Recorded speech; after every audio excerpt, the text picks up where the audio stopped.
What's your experience working with troubled teens? This is Miss Grace. She's here to teach you music. Sounds like a waste of time. That's from the trailer of the new film Discarded Things with Sharon Lanier. Sharon's going to be joining Patty and me right now.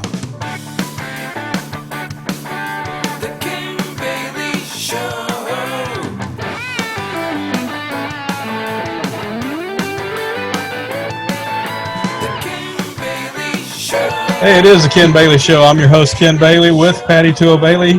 Hi, it's good to be here with you. Yeah, you too tonight on 8 o'clock on Central Standard Time in the U.S. of A. And we got another great show tonight. Yes, my friend Sharon Lanier, who does quite well in the acting business, especially in film. And I'm anxious to find out how she got all those opportunities. Yeah, we got to watch a film she was in just a couple nights ago. We're going to talk to her about that film. It was on Flix, which is Discarded Things. Discarded Things. That's right. So we're going to have Sharon on to discuss all kinds of things. She's a really good friend from a few days back, right? A few years back, and it'll be great to catch up with her. And we're going to do that after this word. Wash easy. Do you have that shirt that when you wear it, everyone knows it's laundry day? Does dealing with all those laundry products remind you of a chemistry experiment? Well, now there's a cheat sheet for your laundry day that lets you just tuck it and go. With Washies, you throw it in with the wash, keep it with the load to the dryer, and get earth-friendly, fresh clothes that are clean, soft, and static-free. So take off the lab coat, put on that laundry shirt, and tuck it and go. Washies makes life a little easier. Is all you need for washers and dryers at any speed. Okay, we've got my friend Sharon Lanier. I've worked with her in the past, and we've had several years since I've seen her. And so this is great to have you on the show today, Sharon. Oh, thank you. Glad to be here. It is good. I was telling Patty we were reminiscing about different things about you, and I remember I had the pleasure to get to work with you on Godspell at a little church. Yes. Yeah, that was so much fun. You were so good, and then to get to see you the other night, we turned on Pure Flix, and there you are. It's the same person that we worked with a few years back. I know she didn't age. I know. It's so pretty. And just kind of beaming and all that. How did that project come about? Oh man, so are you guys familiar with Actors Access? In Houston, it might be Breakdowns, LA. I don't know. I think the East Coast and West Coast use something different, but it's the same thing essentially. Anyway, it's Actors Access for us. Mm-hmm. But it was posted on there that Karen Abercrombie, and she's the lady who played the old prayer warrior in the Kendrick Brothers War Room, that she was doing a project, and it was going to be her very first project. It's a brand new production company. And so I was like, that'd be interesting. So I submitted and then got the invitation to audition. Great. And then after I got the invitation to audition and I was reading through the sides and everything, I was like, oh, this is going to be a good project. All right. So I put my all into the audition. I thought it was a great audition, but I didn't hear anything back. Oh, that's the worst, the waiting time. Yeah, exactly. And I want to say it probably was a good month that had gone. And I was like, yeah, that's probably a no. Because normally when you do TV auditions, you probably hear within that week or the next week. Film auditions, you might hear within 2 weeks. But if it's an independent, I guess it can run the gambit. So this was independent. So she's the producer of this. Yes. Okay. There's other people who came alongside to help produce, but she was the main. And she was involved in the writing of the script too, wasn't she? Exactly. So I think she originally wrote it all, but then enlisted the help of one of her friends who also helps to co-direct, Tara Lynn Marcel. And another person, I think Tom Grogans, I think might have come on to help flesh it all out. But the skeleton, that's all Mrs. Abercrombie. So like after about a month, when I was kind of like, okay, yeah, that's probably not going to happen. Just let it go. When you want something, but you're like, or just let it go. Right. I was just on Facebook. This was the most unconventional thing ever. I was on Facebook, and then I get a message from Mrs. Abercrombie, and she's like, "Welcome to the cast." And I'm like, am I reading this right? Wow. I've never gotten an offer like through just Facebook, and it was so like I read the thing over like 3 times, and then It's such an exciting moment. right?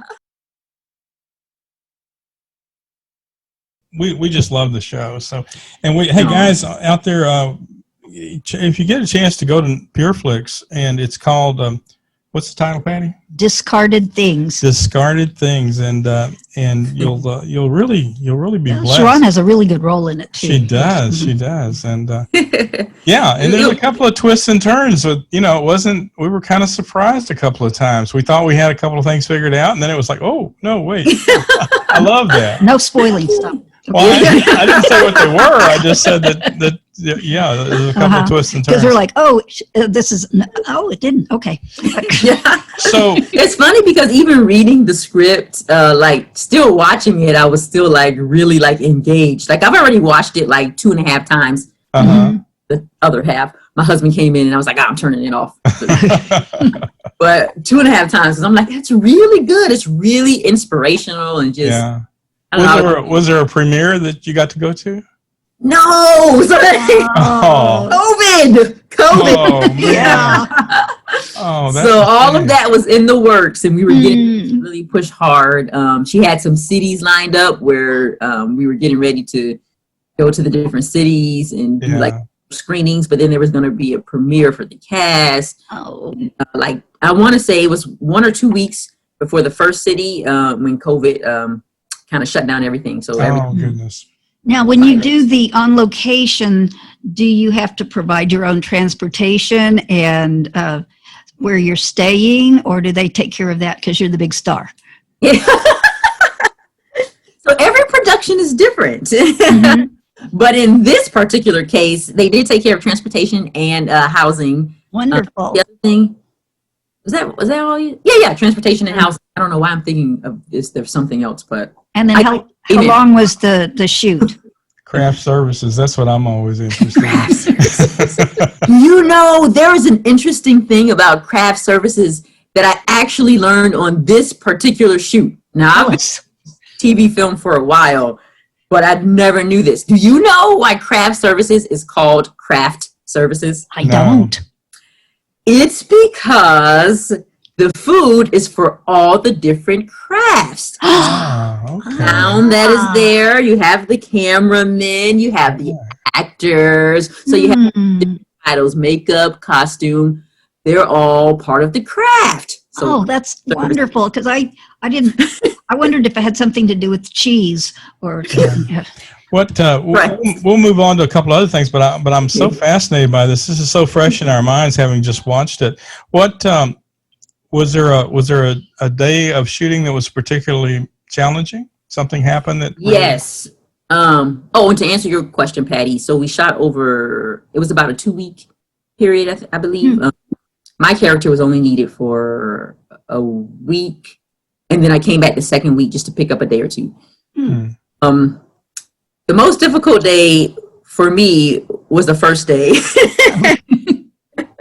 And it had nothing to do with like character or whatever, how I was going to emote or play a scene. It had everything to do with, I'm working with Mrs. Karen Abercrombie, who I had never worked with before, but I admired her. So after War Room, I did a lot of research on those 3 main characters, Karen Abercrombie, Priscilla Shire, and T.C. Stallings, and like fell in love with them. And so, I don't know, once I really like know a person, then like when I meet them, I'm like, oh, I'm working with them. And a lot of people I work with, I don't know because I don't watch a lot of TV. So I can set with a lot of stars, but because I don't know your work and I chose not to research you, I'm fine. I'm like, oh. So the first day, just getting past the like, was probably the more difficult day. And I remember too, because it was like the one of the easiest scenes. I remember like stumbling some lines and I'm like, why get yourself together.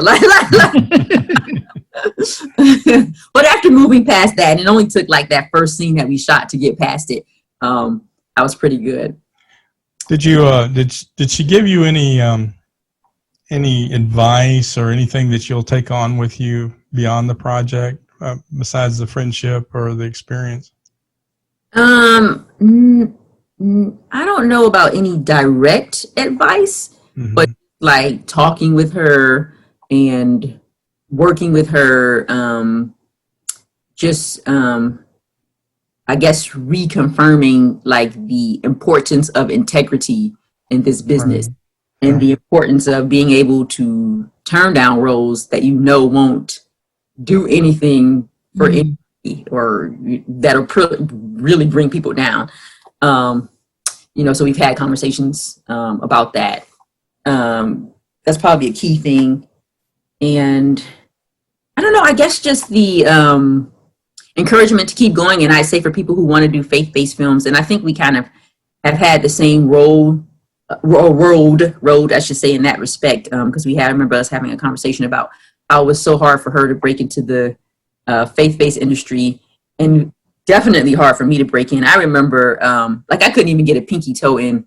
So I was doing TV film, and I was getting like cast for like secular projects, and they were decent, so they weren't like compromising, but still, it was still like, this is not like my passion. Like God knows my passion. So how come these doors are open and these doors are closed when I know you put the vision in my heart? But it's all in His timing.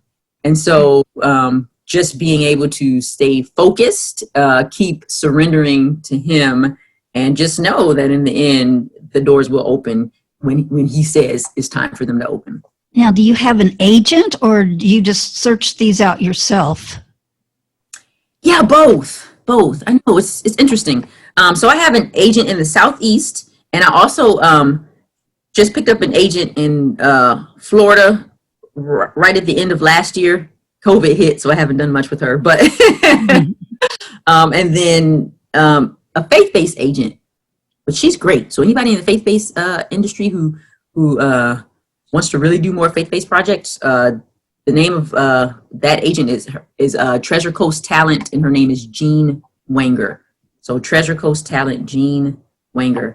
But my Southeast agent and Treasure Coast Talent, those are the two that I mainly book with. I book more with my Southeast agent because I'm here, and so I can just jump up and do a commercial or an industrial like in a heartbeat. And then we have a lot of TV film here, so I can, they play a role in a TV show or something. Yeah, Atlanta's a great place to be because you've got so much going on there. Yeah, it's insane. And when I moved here, it was not like that. Really? Remember, you made it happen. Yeah.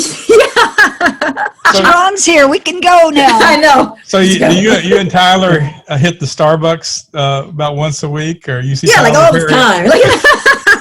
Yeah, no. I've done some work with Tyler Perry, but only extra background stand-in work when I first moved to the city, which was like 11 years ago. But I've never had a speaking line with Tyler Perry. But this is an interesting story in itself. And just tell me if I'm talking too much. Never. Okay, I can go. But but I remember, so I was in Orlando after I left Houston with you beautiful people. I went back to Orlando, Florida, and I started working like the market there. And that market there is basically industrial, commercials, and then entertainment parks. Mm-hmm. So Disney, I did Universal Studios, dinner theater. And I remember like one night, we were there, and one of the actors that I was working with at Universal Studios, I think it was Captain America, he was like, "Oh, I've been here for like 10 years. And I said to myself, "Oh no," like at the time. And I was like, no, this is not what I want to do. I can't get trapped here. And so I went a conversation with my husband. I was like, "Babe, we got to get out of the city. I can't do this type of work forever." And so we thought about LA and New York, but those places were too expensive, too far from the family. So we're like, well, let's just try Atlanta. Now, Tyler Perry, back to him. He was the only one in Atlanta at the time. Like that was it. And we're like, yeah, let's just do it. It's just the next state over from Florida. Let's just do it. We'll try to work with him. Cool. Yeah. So I came here, never really got like solid work with Tyler Perry. But like 3 years after I moved here, the market expanded like Right. nobody ever thought it would. And so it was like the perfect move. God's timing. Yeah. Perfect. Yeah. And if I would have come here later, it would have been harder to get an agent. Because when I came to get my agent, I didn't even have a reel. So no sample of like TV film work. I had only done theater mostly. And Mhm. that, and it was just like, yeah, they still welcomed me in without the real TV film experience. But now that's so hard to do. Like you probably need a reel. Oh, bless you. That's great. What's next? Where are we headed? Wow, so we have some projects coming down the pipe. Some that I've already filmed that will be coming out this year. So another one on Pure Flix in October called The Dark. That's an episodic. It's a 5-series show. I'm only in 2 of the episodes. Man, I can't remember which one. I think it's 2 and 3. Don't quote me. I have to look it up. But but one of the episodes, I'm only in like the last 3 minutes of that episode, so I almost don't even count that. My story will unfold in the next episode. But it's a really, really good. I haven't seen anything like it, so I'm excited to see how it all pans out. But reading it on paper, it's a phenomenal script written by Chip Rossetti, Rossetti Productions. But it's about the end times. Ooh. But just the way he crafted the story, I'm like, I haven't seen an end time story like this, and especially in the episode. Oh, cool. I'm looking forward to seeing how that all played out. We tried to watch you last night on the Investigative Discovery channel, and we couldn't get it because we didn't have the right television network to connect to. So tell us about that one. Yeah. So the Investigation Discovery channel, the ID channel. The name of that episode, the name of the show is called Your Worst Nightmare. And I know that sounds like, wow, that's like so bad. That's just like a horror flick. It's not a horror. So Your Worst Nightmare is a show that takes true life stories and then reenacts them. And so in the episode last night, the actual episode that I did is called Root of All Evil.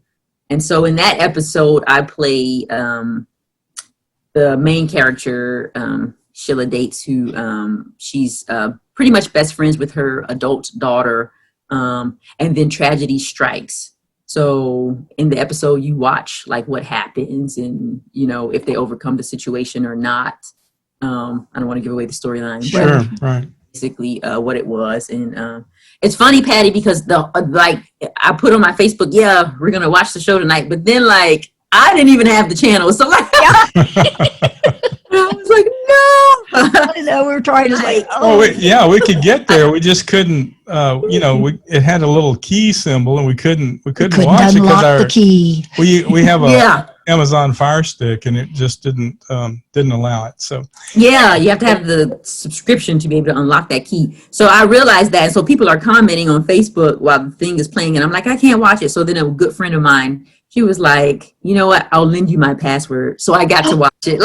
All right. I know. It's the sweetest thing ever. What are you doing with, because of COVID and because so many people are doing what we're doing right now is online meetings and things.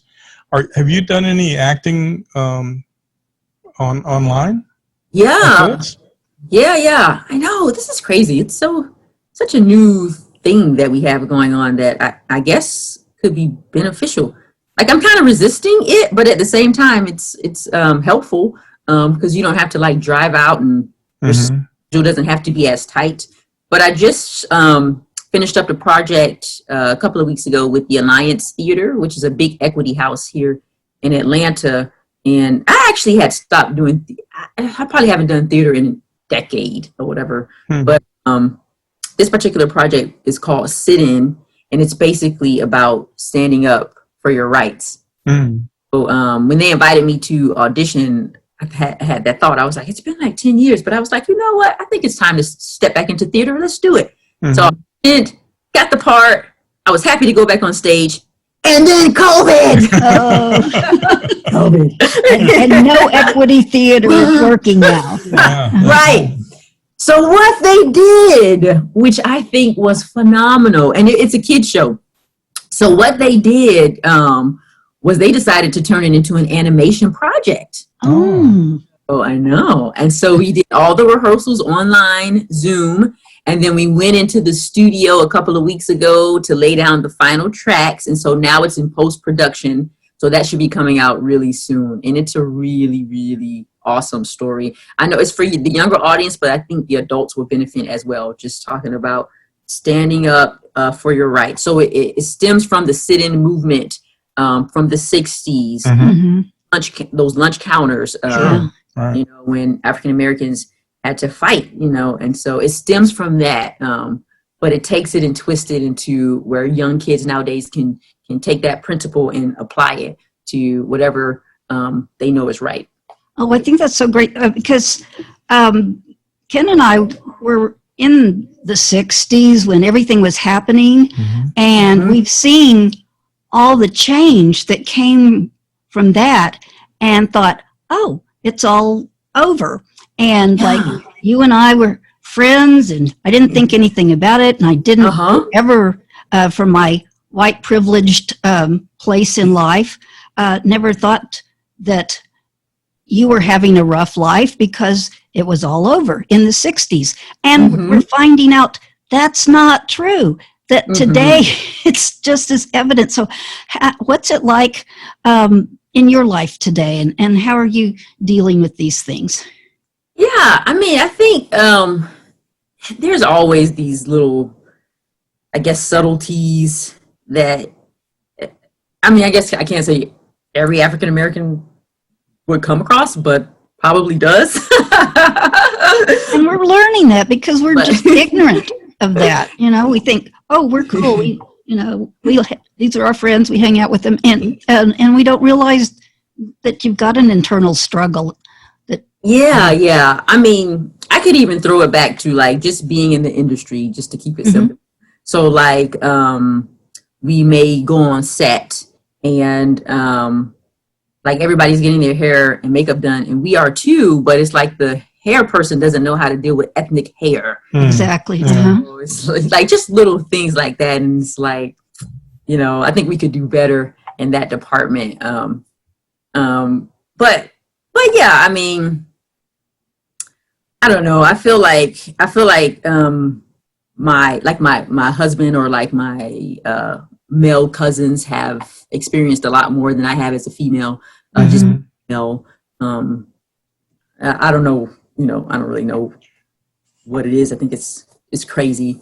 But I don't know. I think it's just a mentality that I think people think that they're not judging people, but at the same time they are. I don't know how to explain it. It's just whenever your defenses go up just because you see a person that looks a certain way, that's a judgment, like whether you know it or not. Like, and so I know. I think the current events are just making us more aware of, you know, we were just blissfully in our white privileged ignorance, and I think this is helping us become more aware, even though it's a rough time in dividing the country, and so yeah, I think it's a good thing because it's opening conversation up again, and I think there's deeper conversations this time. So I think like this time there's a better chance for healing, as opposed to just being kind of surfacey about it. Like, okay, we'll give you your equal rights, and then it just stops right there. Well, yeah, because we never had a conversation about it before. This is our first time to talk about it. Yeah. So I think that would help. There's a great film, another film I was a part of that will release. It's supposed to release next week in select theaters, I believe. I'm not sure if the timing has changed or not. But it's called Son of the South. Yeah. It's a film about Bob Zellner, who his grandfather was a member of the Ku Klux Klan, but then he switches to the side of equality. And so this particular movie is literally about that switch. Like that's all the movie focuses on, is that switch. And so you get to see some of the internal struggles. And I think that's going to help as well especially because we're in the climate right now, to open up eyes a little more. What time period is it set in? It's the 60s. It is in the 60s? So, yeah. And I play Rosa Parks in that film. That's so great. What a great role.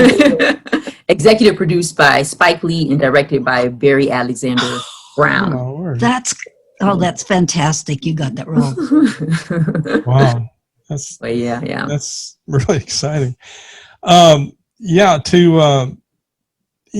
Just to put a button on the whole thing. I mean, like Patty said, especially for me, who's older than Patty is, the 60s were a real time of revelation, and lots of things happened there. But the odd thing as a Christian and a churchgoer, and somebody that deals in the believer arts, you'd like to think in all areas that you're kind of immune from a lot of that. And I wrote a book called Dancing with Baptists that deals with the Southern Baptists giving an apology to the African American community for their history of both neglect and looking the other way, but also very overt things that the Southern Baptists did, including their inception and their whole creation. And you'd think that happened in, maybe 67 and 68, and it was in 96 when they actually, in fact, I believe it was in Orlando or Jacksonville. It was in Florida at one of the conventions of the Southern Baptists when they actually made the apology. And the African-American gentleman that accepted the apology on behalf of the African-American community, and that was an odd thing because he didn't feel, who am I to accept for Sharon or anybody else. But his, if you get a chance to look at his speech, unfortunately I'm old and I don't remember his name, but his acceptance speech of the way he accepted the apology is just a really, really neat piece of writing. I think it's more of a heart issue, which I think is why the race issue was evident in the church as well. But if we could really tap into, like Philippians 2 and 3 talks about like valuing others above yourselves. So if we really start, taking that to heart and not just saying it and making it a brain thing, but literally a heart thing, we'll be just fine. We just have to do it. And lean on God to help us to actually not just think that we can just go out and do it by ourselves. But we'll be right back after this word. Are you missing your visits to the nail salon? Sure, you can do them, but the pampering and ease is just not the same, is it? Well, why not make it a little easier and pamper yourself with your own grip and tip to give you a hand, an extra hand. It holds your polish securely and is just something for yourself and your nails while you hold on during this time. Grip and Tip, helping you hold on. Directing, writing, is that in your future? Directing, maybe. So I haven't, outside of little tiny projects, I haven't really directed, but I want to. I think I want to. Writing, I would like to, but it's definitely not my strong suit. So, well, it's great talking. And producing too. I think I'm. Oh yeah, I can see that. Tackle producing. So I also work part-time as a registered nurse, postpartum registered nurse, and so postpartum, for people who don't know, is when you deal with mothers and babies right after they deliver the baby. Right. And I've been doing that for almost 5 years, but after December, I think that's it. I think I'm gonna put that down. So when I put that down, I think I'm gonna pick up the producer's hat before I even try to do directing. And we're so excited about the life that you're leading, and how God's providing these opportunities for you to use your exercise those talent muscles that you have. and to fulfill your calling. Yeah. That's the exciting Yeah. part. When That's God's called right. you to do something and he gives you the opportunities to do it. That's what's so great. Yeah. And to look Oh, up man. on Facebook and see that you're actually been cast in a show. And she's going to be Rosa Parks. Listen, I like to say something to that too. So I Sure. talked a little Please. bit earlier about, definitely, watching God open doors. But can I just say, like, up until 2 years ago, I felt like I was pushing, like so hard to try to get to where I wanted to be or where I thought I should be. And it was frustrating. And so in 2019, I had a little small Bible study group, and we did what we called Word of the Year. And so the word of the year that I picked was rest. Mm. And I really we talk about the brain and the heart. Was like, I can't just let this be a brain thing because I know I'm supposed to release it all to God. I know I'm supposed to rest in Him. I know that. But I was like, it's just got to be a heart thing. And so I did a lot of praying and a lot of releasing. And I tell you what, doors opened like crazy. I'm not even exaggerating. So I went from like having a gig maybe once every 3 months or so to like literally at least one a month, like literally just kept coming back to back to back. And some of those gigs, like I literally saw His hand involved. And actually, let's just go back to the Son of the South gig. With that particular gig, Rosa Parks was supposed to be a big name. There's a lot of big names in the project. And Rosa Parks was supposed to be a named actress. And the director told me, and I asked him too, because when I got to set, I was like, hold on a minute. Like, how did I get in the mix of this? I literally asked him.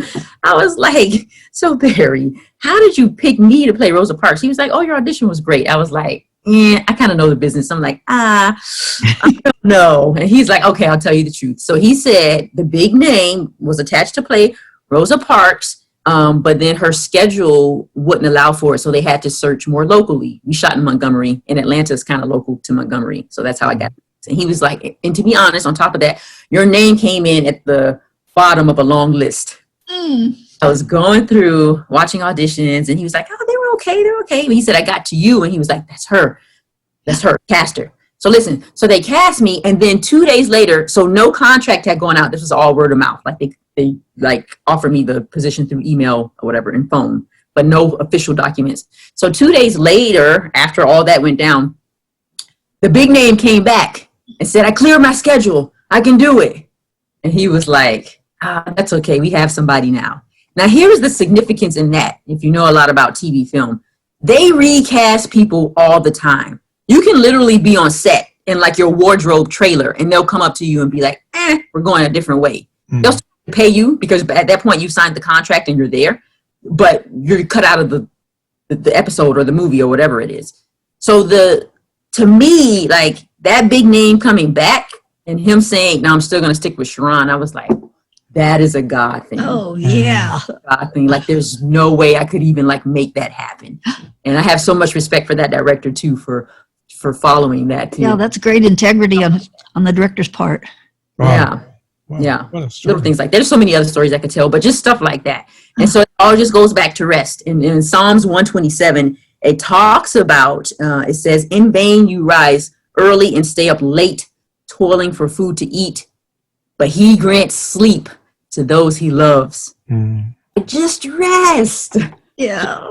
Rest. Oh, that's So you're still going to do, faith without works is dead. You're still going to work, but you're not going to slave over that. You're Right. going to release it. You're going to work peacefully. And so, I don't know. I always feel like I like to share that. Just yeah. I know where I came from with all of that push, and it just is not worth it. Oh, that's exciting. Thanks for sharing that part. Yeah. What a great story. How if folks would want to see to follow you, or is there somewhere? Do you have a website? Do you have an email address? Do you have something where people could keep in touch with what's going on? Yeah, right now, my Facebook actors page. I have 2 Facebook pages. So one is just Sharon Lanier, SharonNeLanier. But then the other one, where I post all of my acting engagements, that's Sharon Lanier, the actress. So you put The actress. Sharon Okay. Lanier. All right. So if you go to thekenbaileyshow.com, we'll have a link on there for Sharon. So with both those links, so you can go and check it out and see what's happening in this talented actress, this life. And music. Where's music in your life? Why do you bring up music? I don't know. I just kind of interesting. Okay. No, it's interesting you bring it up because I've always felt like I'm not that good in music, but projects will come up where they're like, you need to sing, and I'm like, oh. In fact, Patty, you might not even remember this, but that what was Through the Looking Glass? Oh, It's one show together, and the track was off. You know, there was like different tracks for the songs that we sang in that thing, and one of the tracks, I don't know what happened, but it was not the right key. It was like a different track. I don't know how it got in the mix. And I remember singing, and it was Alice, and it was so awful. And I was like, I'm so glad these are kids because this is so embarrassing. Like while I was singing it, I was thinking this is embarrassing. But like do you remember that, Patty? I don't even know if you remember that. But Well, good for you, because I remember. But like, all that to say is because quite often I'll get requests where they want me to sing. I am now in the middle of voice lessons. So All right. good for we'll you. see where that goes. That's what I was like, how do you know about music? Yeah, I know. That's yeah. Well, I that won't surprise me that that's a something new. There, there could be a singer in your future that you have to play. I can see that happening. Yeah, it's just wonderful you're out there and getting to go on so many calls and all that. So next time you're in Starbucks with Tyler, tell him I said hi. He was just, I just read that he's just become the most recent Hollywood billionaire. Yeah, I saw that too. Yeah. So anyway, I just, again, you mentioned my name. And, okay. Hey, listen, how can our folks pray for you? Just wisdom. I think that's the biggest thing. I just want to be wise and discerning about the steps that I'm taking, especially because like I have a family involved, so I never want to do anything that would jeopardize our relationship. So I think that's probably the main thing. Mm-hmm. It worked for Solomon. I think that's as good. Yes, ma'am. Well, thank you. Thank you, Sharon, for being with us today on the Ken Bailey Show tonight with Patty Toole Bailey. It's great having you with us. Great seeing you again. Great talking. It was with awesome you to be here. Thank you. All right. You take care. It was really great talking to her, wasn't it? I know it's when people move away, we lose contact, but with Facebook, we really shouldn't. There's, so much contact there, and that's really how I've kept up with her. Yeah, we're so blessed on the Ken Bailey Show with Patty Toole Bailey to get to catch up with so many of our friends. We're so fortunate to have so many believer artists. And if you go to thekenbaileyshow.com, you'll get to see who's going to be on our show in the upcoming weeks. And we're starting the 12 weeks of Christmas, Patty. The 12 weeks of Christmas. Starting on the 20th of September. And we begin the 12 weeks of Christmas. And on the 12th week of Christmas. Is that what we're doing? That's what we're doing. And I won't sing, I promise. It's been a pretty rugged year, but it's time to get ready to celebrate as we see the end of the year coming and the newness that is reflected in the celebration of the birth. So, guys, we want you to come back every time we're on the air and start the celebration with us. We're starting it a little early. I know that's true, but for 12 weeks, we're going to look at the different things that are coming up.